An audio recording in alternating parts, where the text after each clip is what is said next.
Hey everyone, my name is Adam Lee, Marketing Director at PEI. Again, I wanted to thank you for joining us for our discussion on Microsoft 365, and we hope this gives you a better understanding on it. Since the announcement of Microsoft 365, PEI has gotten a lot of questions and increased curiosity about this solution, and we thought we'd put this all to rest by having a quick discussion and dive deeper into what M365 is and answer any questions you might have about it. We've brought together some of PEI's best and brightest, and we're going to be discussing multiple aspects of the solution and help field questions and concerns about it. Um, we tried to keep the slide deck short, so this isn't your classic Microsoft Death by PowerPoint webinar, so stick with us. This webinar is being recorded, so we will send this out after along with the slides. But before we jump in, what I really want to do is I very quickly need to tell you a little bit more about who PEI is and some of the things that we've done in our history. PEI is a four-time Microsoft Gold partner founded in 1988. We were named the top 200 partner in the United States out of over 100,000 partners this year. That's something that we are extremely proud of. We also built our practice around customer service and ensuring our solutions are tailored to fit the many needs of our clients, as we know that no two clients are the same and everyone has different needs. We specialize in Microsoft 365, Skype for Business, Office 365, Azure, among many other advanced workloads, obviously like networking and security, among other things. Those who have worked with us know that really what sets us apart is the engineering talent of our employees. All PEI engineers are senior level with a minimum of 15 years experience. The lead engineer who you're working with to architect the solution at the beginning of an actual project is also the primary engineer who is implementing it. PEI does not pass off projects to lower level engineers like some of our competitors do. But enough about us. Let me get into who the presenters of this presentation are going to be. First, we have Martin Feehan, looking handsome in his picture right there. He is our Director of Client Relations. He's been with PEI for over 15 years and heads up our account team.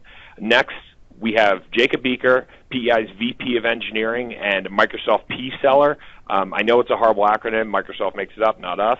But Jacob leads our team of senior-level engineers and has been with PEI for over 15 years. Jacob, I actually think it's 17 years now. But last, we have Allison Souza, PEI's Managed Services Director. She heads up our operations team and has been with the company for over 2 years. Next, let's just jump directly into what are we going to talk about in this conversation and in this presentation, and what are you going to learn? We're going to try and keep all the marketing fluff that you see from Microsoft to an absolute minimum and get into the meat and potatoes of what Microsoft 365 is. First, we're going to break down Microsoft 365's key components and discuss the differences in Microsoft 365 and Office 365. Next, we'll discuss the benefits of Microsoft 365 and who it makes sense for. Also, we're going to talk about migration, what's that look like, and also the management of the platform. We're also going to be discussing the licensing components and show you what the different options look like. For those of you who are familiar with Microsoft licensing, you know how it can be a complete nightmare, really. And we're also going to get into, as I said at the end, a Q&A segment with our engineers and our team here. So let's just move right into it. What is Microsoft 365? A lot of people that have been researching Microsoft 365 has probably seen something similar to this slide deck right here. This is a classic Microsoft slide. Microsoft 365 is a complete intelligence solution that empowers everyone to be creative and work together securely. It brings together the best of Microsoft with Office 365, Windows 10, and enterprise mobility and security. I know that sounds great from a Microsoft stamp, but the real question is, what does that mean? And I'm going to hand this over to Jacob Beeker, our VP of Engineering, and he's really going to help us break this down and simplify what the key components are in Microsoft 365. All right. Thank you, Adam. I appreciate that. And good morning, everybody. Appreciate you taking some time out with us this morning to be able to go over Microsoft 365. To start out, I wanted to dispel some rumors and myths that I've heard going around about Microsoft 365. As we know, Microsoft is apt to change names of products about every 2 years or so. I wanted to dispel the myth that Office 365 is being renamed. First of all, Office 365 is going to continue forward in its current form and with its current capabilities, and then hopefully some more capabilities. What Microsoft 365 really is about is a packaging of components that Microsoft really wants all of their users to be able to take advantage of. What they have seen is that a lot of people move into Office 365 very quickly, but then they don't focus on the security or the mobility components. They don't focus on the desktop capacity and capabilities that users have. And really, if you're going to get the full benefit of the Microsoft technologies, you need to have all three components. So let's get into the package. Stephanie, if you can go to the next one. Microsoft 365 is a grouping of all the Office 365 components. It also provides you Windows 10 licensing for all of your users. Depending on which version, most of that's going to be with Windows 10 Enterprise. And it also ties in the enterprise mobility and security functions that Microsoft has capable. In past forms of Office 365, these have all been add-ons that you've added to your existing package. So what Microsoft did to try to make it easy on all of you is to try to put a package together that combines all of these together. So if we switch to the next slide, this is a typical example, and it's kind of an eye chart for everybody, but this is a typical example of what comes together with Microsoft 365 with the E5 package. I'm not going to go through each one of these items here, but I am going to break down each of the individual components so that you can see what is included with this. So if we can go to the next slide, we'll start with the easy one, Office 365, which most everybody understands and has looked at some point. But to kind of break down Office 365, what that's going to include is it's going to include the ability to install Office, and depending on the package, that's going to be Office Professional Plus or Office Standard. And you have the ability to install Office on up to 5 devices per licensed user. So that's a cost savings right there. You have quite a bit of storage with SharePoint and OneDrive for Business. On OneDrive for Business, I know most of the documentation says that's 1 terabyte of users, but I've also seen some out there now saying that's unlimited on the OneDrive for Business. Communications is a big component of Office 365. You have Microsoft Teams that's capable within Office 365. You also right now have Skype for Business. And Skype for Business is really going to cover everything from instant messaging, presence, web conferencing with the default packages, and very likely could go into having the enterprise voice functionality and therefore replacing your existing phone system that you may have and providing that through Skype for Business and eventually through Microsoft Teams. Along with that, on the security and compliance side, you have advanced threat analytics, so you're getting a better protection level from Microsoft. You have the Exchange Online Protection, which is going to provide your spam protection, your malware protection for email. You also have rights management capabilities, so you can provide another layer of protection on your documents to protect against people taking them out on USB drive or forwarding through email or whatever methods they have to go through that. Also, especially with the E5, you have some analytics components that tie into Office 365. So you have the Power BI Pro. You also have Delve Analytics. So you can provide and build your dashboards. You can build reports and have those be interactive for your end users, and you have quite a bit of visualization that comes into it. So this is the Office 365. These are components that most everybody is kind of used to. Now, with the Microsoft 365, we also get Windows 10, which means you have the most advanced operating system that Microsoft has. And along with that, it means you get some additional benefits. First of all is the cycle of having to upgrade all of your desktops and doing the mass rollout of Windows version that we've had with Windows 7, Windows 8, and on up. Most of that is going away. Windows 10, you can work to be able to define the methodology that it does for auto upgrading and rolling out the patches and major version releases and whatnot that come with Windows 10, and you get to define what that looks like for your users. You also have quite a bit of management capabilities. Autopilot you can use for deploying Windows 10 into the environment. You have Defender security controls within there. So you have quite a bit of control capabilities. What I like about Windows 10, especially with the Windows 10 Enterprise, is the security components that come with it. First of all, you have the ability to define and put in place BitLocker. That means that you have encryption at rest of your data that is on people's systems. Along with that, then we also want to provide encryption in motion. So to be able to do that, we now have the capability with this package to be able to put direct access in place. Direct access is a clientless VPN that gives you the capability of automatically connecting up to your corporate environment, whether you're inside your network, whether you're outside, whatever internet connection that you come into. It does authenticate the user. It also authenticates the machine that comes in, and therefore you're able to drive VPN connection to your environment, and you're able then to provide encryption for data that's in motion. So it provides quite a bit of protection for all of your data coming across that. A couple other pieces, when you're looking at people getting onto the system itself, you do have Windows Hello and Credential Guard. Windows Hello means that you have 2 factors at least to be able to log into a system. And Credential Guard is an advanced security feature within Windows 10 to be able to provide protection for passwords and logins and information that you have within that. And I've already talked about advanced threat detection and protection. That's provided automatically by Microsoft. So these are some of the capabilities that you have within Windows 10. Next, we move on to the mobility and security components that tie in. Again, a lot of these features within the mobility and security were add-ons to Office 365, and you had to purchase them separately, which meant you weren't getting the full security capabilities or you weren't getting the full mobility function of what Microsoft provides.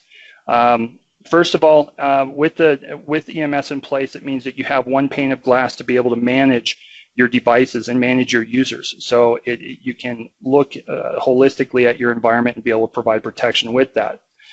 With Microsoft Intune, we can now control and maintain all of our mobile devices, and it means that we can also push out applications to our mobile devices. So if we're trying to keep applications up to date and we're trying to ensure that everybody's using the same version and not using older versions, or they're using a certain configuration, we can use Microsoft Intune to be able to provide that. We can also use Microsoft Intune to be able to provide protection in case somebody's laptop or their smartphone gets stolen or gets lost, or whatever else. What we can do with Microsoft Intune is we can now do selective wipes. Instead of wiping the entire device, we can actually put a wrapper around our corporate data, and therefore we can just eliminate the corporate data off of the systems. Therefore, for people that are leaving the organization, they want to keep their pictures, they want to keep their music on their devices, we don't have to eliminate those anymore. So Intune gives us a much more finite control over those mobile devices to be able to control what we have. Package also includes Azure Active Directory Premium, which means that we can use single sign-on capabilities for all of the functions. It also means that we now give some controls back to the users. It means that the users have the capability of changing their passwords through Office 365. It means they can also unlock their devices through that. So all of that's going to be done with multi-factor authentication capabilities. So we're ensured that our environment is protected as much as possible. So if we can go on to the next slide. When we look at the top benefits for Microsoft 365, the first piece is it is including protection across not only our Office platform for our email and our communications and our files, but now we can drive that down to our desktop. And we're able to provide management across all of these components so that we're able to keep everything in sync. So, it means that the security we need is built into all of the components. Most of it's happening behind the scenes, so it's not apparent to the end users. It means that we're protecting our corporate data, not just on what's out on Office 365, but also now what is stored on the local systems. So our OST files within Outlook, our syncing of SharePoint, syncing of OneDrive for Business. Now we can actually protect the data that is on the systems itself and not just what's in the cloud. It also means that our security travels with us. whether we're inside the office, whether we're outside the office, whether we're using our system that's provided by our organizations, whether we're using the computer at our brother-in-law's over Thanksgiving, we're able to protect that information and we're able to keep that secure within the environment. So moving on to the next slide there, where does Microsoft 365 make sense? Because Microsoft 365 may not make sense for everybody. Where it does make sense is for any organization that has compliance needs, whether you're dealing with HIPAA, whether you're dealing with FERPA, SOX compliance, state, federal, local government, all of those have requirements, compliance requirements for security that need to be met. And the best way to do that with Microsoft technologies is through Microsoft 365. Really, when we look at who needs it, it's really anybody that requires advanced security or IT or has complex IT environments. We want to make sure that's protected. We want to make sure it's in place. We also, for anybody that's using a lot of mobile devices, they have people inside the office, outside the office, and we want to be able to protect that. So we want to make sure that all that's there for you. As far as whether it makes sense for industries, there are certain industries that we look at for Microsoft 365. Healthcare organizations where they're dealing with HIPAA compliance makes a lot of sense. Educational institutions where they're dealing with a lot of personal identifiable information, it makes sense. Financial companies that deal with regulations and also deal with private information. Municipalities and service providers absolutely need to make sure. And really what it comes down to is any industry that's dealing with PII or personally identifiable information or PHI or health information, any of those industries, you really do want to look at Microsoft 365. It makes a lot of sense to be able to do that. When we're looking at sizes of organization, really with Microsoft 365, it can make sense for any size of organization, especially if you do have the compliance components. Where we see Microsoft 365 is taking precedence is starting with a lot of the larger organizations. That's where we're seeing 365 starting to come into play. But again, we are seeing it also in the smaller organizations where they do have compliance needs and need to be able to apply those. All right, next slide. When we look at migration, because the first question comes up, how can I put this all in place? It is a lot. When we're talking of Office 365 alone, that's a lot to be able to put in place. And now you're adding on Windows 10, and you're also adding on the security components. What we're going to do with everybody that wants to put all three components in place is we're going to define a plan for that. We're going to define a path. And that's going to be a phased approach to that. First part of that is going to be getting the identity information in place and providing for the directory integration with Azure Active Directory. Once we do that, then we're going to define the security components that need to be in place prior to us moving information up to Microsoft's cloud environment. And then we'll start looking at what makes sense to be able to migrate over to Office 365 and put it into the back end. That's a very, very high level approach to it. Again, for each organization, it's going to be an individualized approach, and it may differ depending on what your needs and what your requirements are. But we will work with each individual organization to be able to define that and to build a project plan for that and be able to move forward from there. All right, so I'm going to go ahead and pass it over now to Martin and have him talk about how the licensing looks for this. Thank you, Jacob. I am Martin Fian with PEI, Director of Client Relations here to talk about everyone's least favorite topic, which is licensing. So I absolutely have seen a number of different licensing bundles that Microsoft has put out over the years. Some are better than others. Sometimes I find that they're just bundling things that they want to push, but not necessarily thinking in the best mindset of the client. This is one case where I disagree with that, and I think that they've actually hit it out of the park with the licensing combinations that they chose. However, I think that their naming was extremely poor in thinking how can we confuse everyone as much as humanly possible by calling something Microsoft 365. So I'm going to hopefully shed some light on the differences between the licensing plans that there are today. And I'm going to start with the enterprise plans. So from a high level, there are enterprise plans, there are business plans, and there are education plans.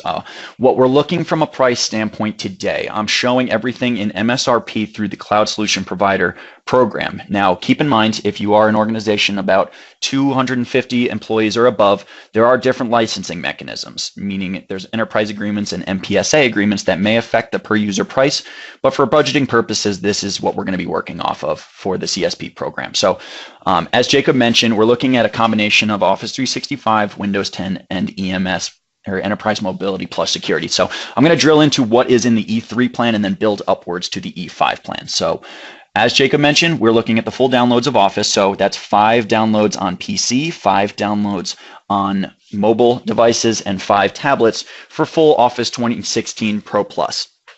So you get the full OneDrive. For the OneDrive side, as Jake had mentioned, there is differences within the plans. Within the enterprise plans, you have unlimited storage within OneDrive. When we're looking at business, it comes down to 1 terabyte.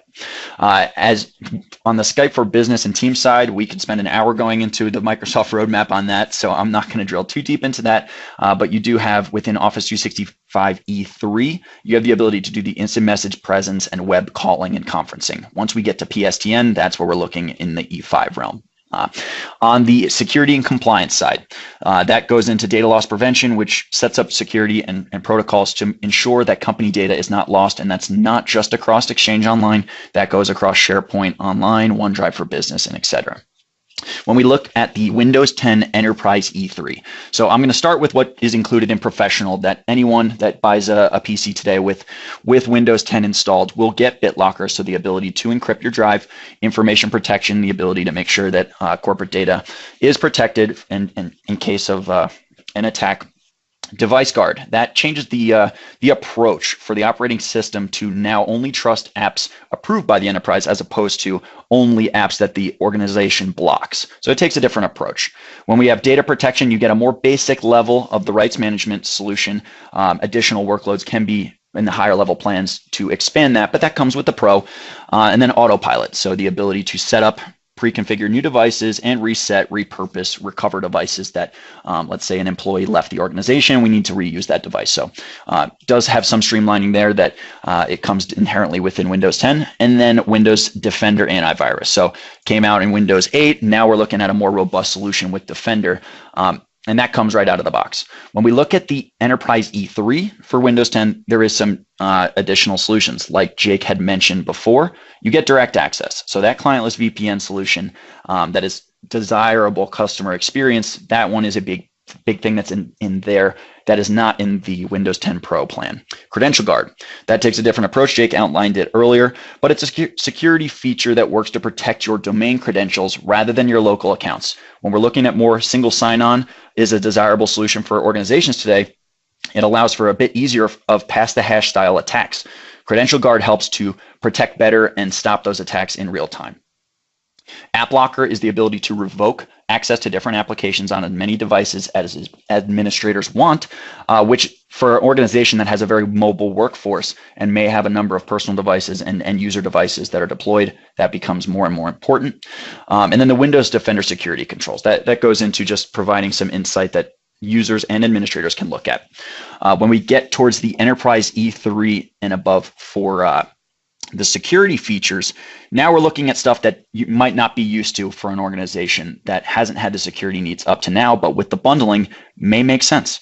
Selective wipe, the ability to wipe a device, but only the corporate data on it, whether that be corporate owned device, a domain joined device, or an end user device.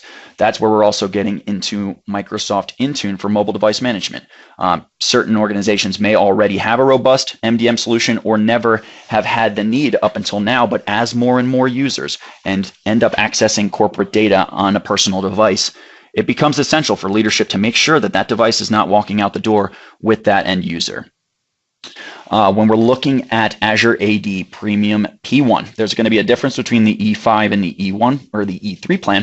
The E1 or the P1 includes the user group provisioning and management, as well as synchronization tools for on-prem to local Azure or Active Directory. So the ability to have single sign-on as well is essential and comes with the E3 plan as opposed to just the E5 plan. You also have self-service password reset, which is more and more a requirement of organizations to reduce the needs on their support team. And then multi-factor authentication. And in the more secure world that we live in today that has attacks happening day to day in the news, the multi-factor authentication definitely has risen in importance that we've seen across our clients. So that does come with the P1 plan. Now, when we look at what would make my organization want to move up to the E5 plan, one of the major things that I see is using Skype for Business as your phone system. When we look at the E3 plan above, you would need to piece together add-ons to get the functionality, and it really does not make financial sense to do so. When we're looking at E5, it does come with 2 of the 3 needed add-on SKUs for Skype for Business, which would be the PSTN conferencing, which provides you that audio dial-in conference number that you would have seen in our invite today. The Cloud PBX is the ability to take inbound calls and replace your PBX system. The only thing that you would need on top of this to replace it fully for your phone system would be a calling plan, and there are a few different options with regards to domestic and international, as well as consumption. That's one of the main things that I see that drives an organization of any size up to the E5 plan. Some of the additional things that drive are the Power BI. So the ability to analyze huge amounts of data and provide automated reporting and alerting customized to your business with actionable items that you can take away. So that ends up being important as you have a high transaction company that is analyzing data and you're trying to figure out what to do with that information that you have. E-discovery. Any organization that has gone through the pain of an e-discovery process that did not have a solution today would certainly see the value in putting this in. It does not only search across your Exchange Online and email platform, it can search and be intelligent in its search process through Exchange Online, OneDrive for Business, SharePoint Online, so that your entire organization, the time of an e-discovery is drastically minimized and can be done continuously. When we look at the E5 for the Windows 10, now the main difference is the advanced threat protection. Now, with the E3 and below for Windows 10, you do have some security features in there. Main one being that it pairs with is Windows Defender. So you do have your security solution to protect the endpoint from malware. But it's only as good as the analysis that happens on a continual basis. When you look at advanced threat protection, you're now using Microsoft's cloud service to consistently analyze threats that are happening all over the world and continuously send that down to keep your solution as protected as possible. So it works in pair with Windows Defender to make sure that you're always up to date and is a full anti-malware solution. When we're looking at E5 on the EMS side, a few main features to take in mind is the Azure AD Premium 2. The main thing there is identity protection. So it's going to be continuously looking to detect potential vulnerabilities for the organization's identities. It's going to configure those responses to make sure that they're detecting any actions that are happening and investigate the incidents to take appropriate action. So mainly for identity, making sure that no attacker is getting all of the organization's identity. On the information protection side, the key differentiators there is that it automatically data classifies and admin support for the automated rule sets. Whereas, good way to think about it, you set it and forget it in P2, where it's a manual process in P1. There's also hold your own key that spans Azure Rights Management Server and Active Directory RMS for highly regulated scenarios. So this is only when a solution or an organization is in an environment or an industry that needs to provide a very advanced level of security. And then cloud app security. This one is something that I do see as an important to more and more organizations as they leverage cloud apps. It provides the same level of visibility, control, and security that you have with your on-premise apps for your cloud applications. So as we move more and more from an on-premise to a cloud app solution world, this ends up driving up in the importance factor. So we're going to jump into the differences or some savings. So I'm not going to read these numbers for you. You don't need me to point to the screen. But you can see when you're looking at this that there is significant savings if you are using these solutions or comparable solutions for the same purpose without bundling. So when does this make sense? It really makes sense when you're using 2 of the 3 and have a need of the third that you haven't been able to justify. So For instance, I have many clients on Enterprise E3 for Office 365 right now and are using a third-party solution for application and identity management. So a single sign-on solution that's a third-party app, but they're also looking to roll out Windows 10. When you look at the price of what that third-party solution is paired with on top of the standalone Office 365 plans, that ends up justifying the need to bump up to the Microsoft 365 Enterprise plans.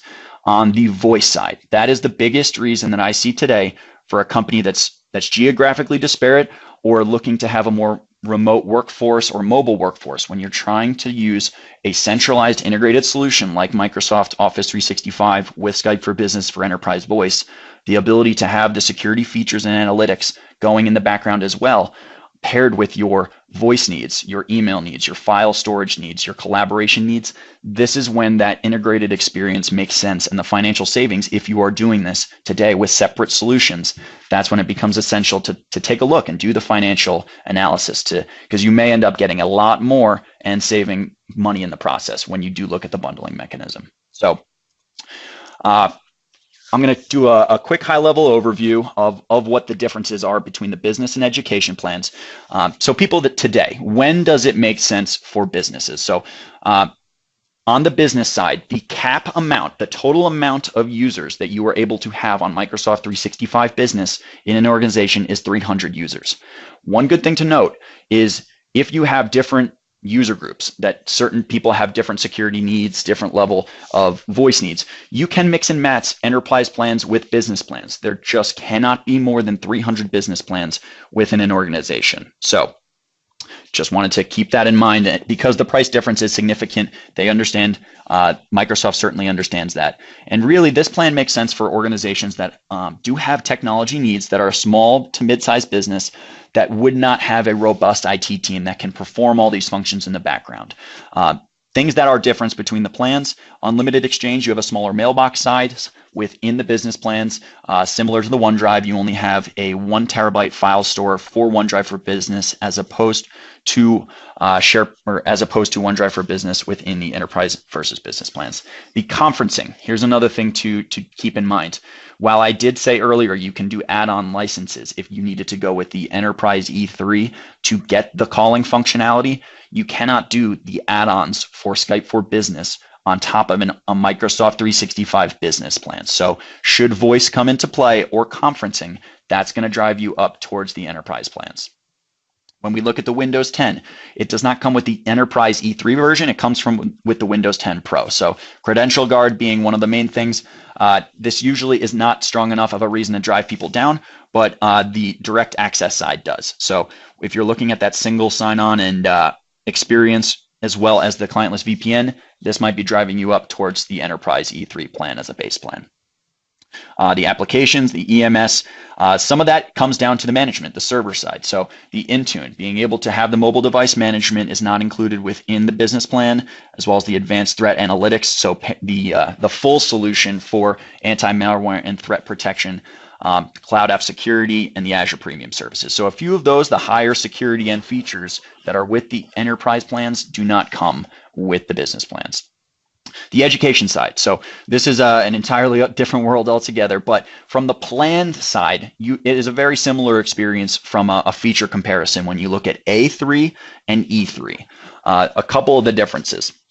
So when we're looking at app protection for mobile apps, it's a main that's more on the business side. When we're looking at the education side, one of the bonuses is Minecraft. The students love it, and the server and CAL benefits. So the ability to still provide licensing for your on-premise resources while you are still in the transition process, or maybe leaving certain applications on-premise due to requirements. The Microsoft 365 education licensing does provide that value so that you are not double paying on licenses. Microsoft 365 education does need to be qualified. This is not something that you can just go on and sign up for. You do need to work with Microsoft directly because there are very different licensing mechanisms. One of the benefits to all education users is what Google had done with their licensing structure. So Microsoft now has taken a similar approach in that when you license all of your faculty and staff, you end up getting basically all of your students licensed for free. So Thank you, Microsoft, for looking at what Google was doing and driving your prices down accordingly. Definitely appreciated by our education clients out there. At this point, that's a very high-level overview. We can drill down into any of these a good deal further, but I'm going to pass the ball over to Allison Souza to go with the management side. Sounds good. Thank you, Martin. I'm just here to talk a little bit about what managed services that we can offer along with the Microsoft Office 365 feature set. I'm sure some of you are overwhelmed with how many things and shiny objects and levers and dials that we get with Microsoft 365, but maybe there isn't any expertise on your existing IT team if you have an existing IT team. And so that's where we can either fill in the gap or help with your existing team and do kind of more menial tasks that maybe someone who is looking for excitement and growth in their career is not necessarily as inclined to want to participate in.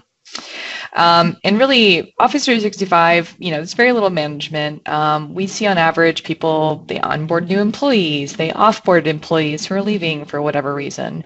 We create shared mailboxes, we do email forwarding, a little bit of service troubleshooting, but rarely, at least these days with Office 365, just normal day-to-day stuff that anybody really needs with their email management.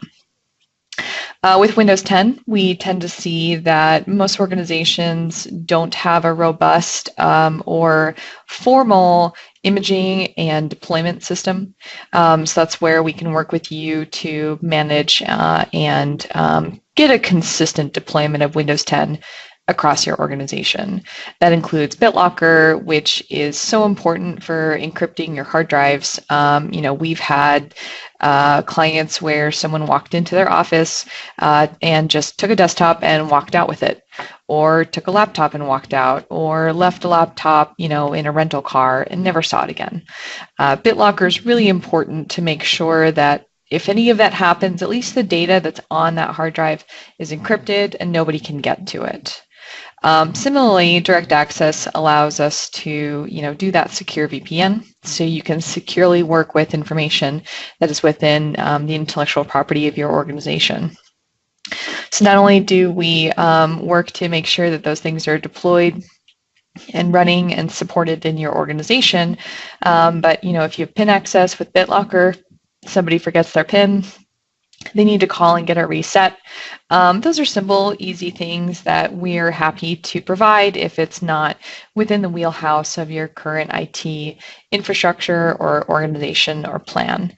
Another big thing is the antivirus, which is especially important with how many different targeted attacks that we've seen across the world lately. And then last but not least is the EMS side of the equation. When we set up clients with EMS and we do remote management for them, it's usually just a matter of, hey, this person lost a device. I need you to remote wipe it for me. Okay, great. Go ahead and do that. These are small tasks that we can take over that allows your IT department, if you have one, to be able to focus on bigger projects, focus on higher priority items, and not be distracted in those long-term things that take kind of a lot of their time. And when they're being distracted with user phone calls about, I need my password reset, I need my phone to be wiped, I need my laptop to be wiped, or I'm having trouble getting something to work because of a security policy that you've imposed on my device. Those are all things that they, kind of seem menial, but they are important and allow somebody to get their job done. And so that's why we're here to support you if you don't feel like you would be able to appropriately utilize and really take full advantage of the Microsoft 365 package within your organization with your current resources. And I think that's about it on the management side, Adam. So did you want to wrap it up and take questions, or how did you want to proceed? Absolutely. Thank you, Allie, and thank you, Jake, and thank you, Martin, as well. Again, what we said that we did not want to take up all your time here. What was important for us is to really jump in and answer questions on this. If you have any questions, I'm more than happy, write them in the text box. I can also unmute participation as well if you want to unmute yourself and jump in and ask a question. If not, we can start off with a couple questions that we have gotten already from some of the attendees. So if anyone wants to write questions in there, feel free to do now. But I'll start off until we see one. With one of the questions we got from the attendees yesterday was, we don't have an imaging system. How am I supposed to deploy Windows 10? That was one of the first questions. Well, I'll go ahead and answer that one. If a company doesn't have an imaging system like SCCM to be able to deploy and roll out operating system, one of the features that you have capable to you with Microsoft 365 is you do have the autopilot functionality, the Windows Autopilot. What Windows Autopilot is going to give you the capability of doing is be able to provide that image and be able to deploy Windows onto your desktops. It also means that you'll automatically be able to join to the Azure Active Directory. It'll automatically enroll the devices into Microsoft Intune. You can restrict the administrative accounts through it. So you can do quite a bit more than just image the system and push it out. You actually get to be able to enable that device to be part of your environment by using Autopilot and be able to put that through. Awesome. Thanks, Jake. Here's one that's we've also gotten as well. We got this last week, and this is something specific to, and maybe Martin, Jake, you can kind of tee off on this one, is if I'm trying to add a phone system and calling plan to Microsoft 365, which licensing do I go? And can I do it with Microsoft 365 Business? We see this a lot.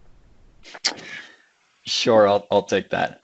So with the business plans, that does not get you what you ultimately need as the backbone of the base license. The base licenses need to be moved on to an E1 or E3 minimum license within Office 365, which do not come with the business plan. So when we're looking at Microsoft 365, it either needs to be Microsoft 365's E3 plan as the base, which would take multiple add-ons to accomplish the needs, or the Microsoft 365 E5 plan, which already has 2 of those add-ons included.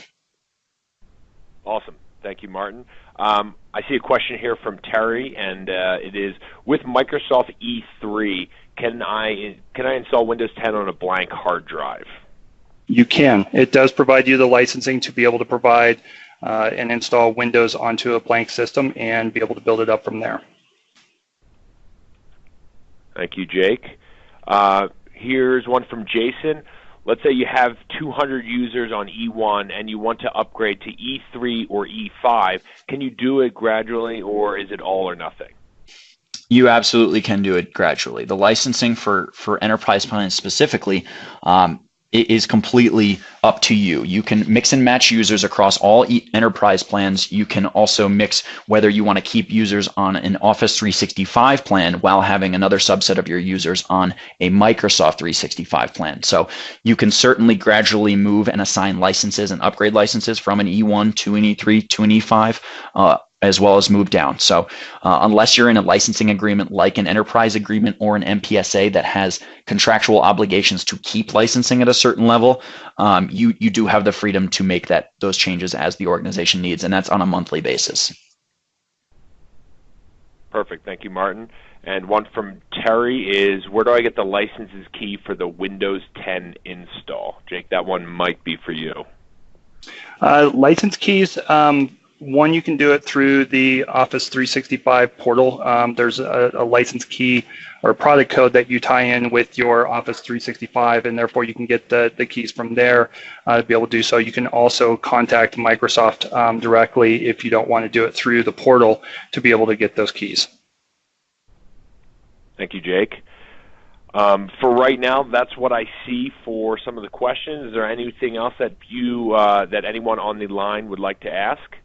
I would like to remind everyone that we are going to make this recording available for everyone. We are going to be sending it to you directly, sending you a link, and also sending you the slides as well that came with this presentation.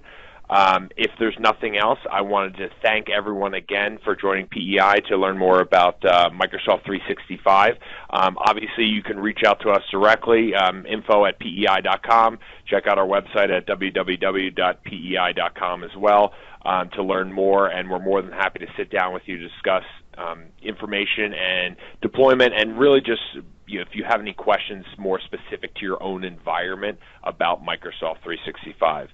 So if that's it, I want to again thank everyone for coming, and we hope you all have a great day. Thank you, everyone. Appreciate it. Thanks, everyone. Thanks.